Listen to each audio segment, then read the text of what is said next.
Diamond Harbour Lok Sabha কেন্দ্রে আমাদের পার্টির সর্বোচ্চ নেতৃত্ব এবং পার্টির চেয়ারম্যান তথা ভাঙড়ের বিধায়ক পীরজাদা মোহাম্মদ নওশাদ সিদ্দিকী দাঁড়াবার ইচ্ছা প্রকাশ করেছিলেন। পার্টির তরফ থেকেও সেই রকম ইঙ্গিত ছিল এবং আছে এখনো।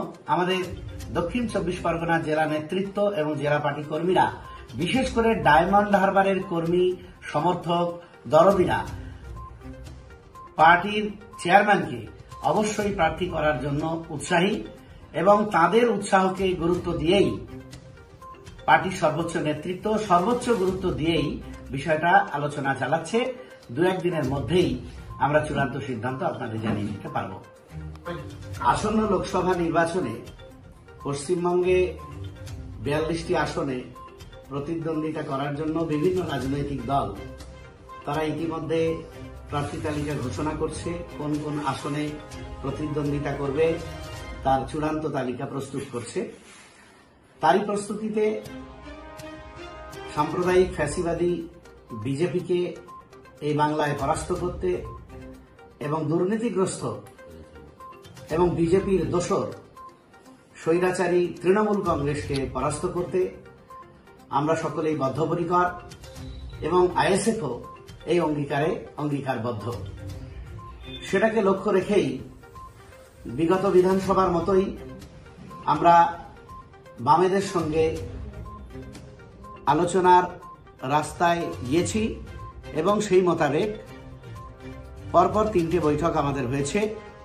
প্রথম দিকে আমরা 20টির বেশি আসনে প্রতিদ্বন্দ্বিতা করার কথা জানালেও জোট রাজনীতির স্বার্থে বিজেপি এবং তৃণমূল কংগ্রেসকে পরাস্ত করার স্বার্থে আমরা সেটা 14টা আসনে প্রতিদ্বন্দ্বিতা করার কথা জানিয়েছিলাম। তারপরেও জোট রাজনীতির স্বার্থে আমরা শর্ট আউট করে তৃতীয় বৈঠকে 8টি আসনে প্রতিদ্বন্দ্বিতা করার কথা জানিয়েছি বামফ্রন্ট নেতৃত্বকে এবং আমরা যে 8টি আসনে প্রতিদ্বন্দ্বিতা করতে চাইছি জোটের পক্ষে সেই 8টি আসন আমরা জানিয়ে এসেছি এবং আজকে আমাদের রাজ্য কমিটির বৈঠক থেকে সেই 8টি আসনের নাম চূড়ান্ত হয়েছে। সেই 8টি আসন আমরা এখন আপনাদের সামনে জানাতে পারি যে কোন 8টি আসনে আমরা প্রতিদ্বন্দ্বিতা করব। উত্তর 24 পরগনার বারাসাত এবং বসিরহাট এই দুটো কেন্দ্রে আমরা প্রতিদ্বন্দ্বিতা করব জোট প্রার্থী হিসাবে।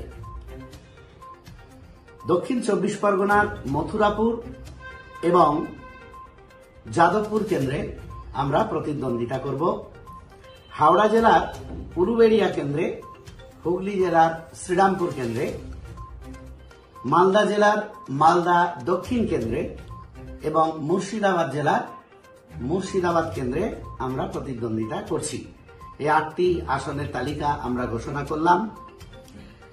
সেই সঙ্গে আর একটা বিষয় আপনাদের জানিয়ে রাখছি, এই 8টার মধ্যে জোটের স্বার্থে যাদবপুর কেন্দ্র থেকে আমরা সরে আসতে পারি একমাত্র বামফ্রন্টের প্রার্থী যদি বিশিষ্ট আইনজীবী জনদরদী বিকাশ রঞ্জন ভট্টাচার্য প্রার্থী হন। সেক্ষেত্রে আমরা অবশ্যই প্রার্থীপদ তুলে নেব, অবশ্যই যাদবপুর থেকে সরে আসব।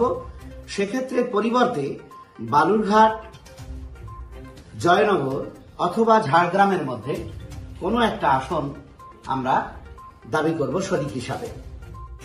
আপনারা দেখছেন আপনাদের প্রিয় চ্যানেল ইনসাফ টিভি, সত্যের সাথে ন্যায়ের পথে। প্লিজ চ্যানেলটিকে সাবস্ক্রাইব করুন আর পাশে থাকা বেল বাটনটি বাজিয়ে দিতে একদম ভুলবেন না।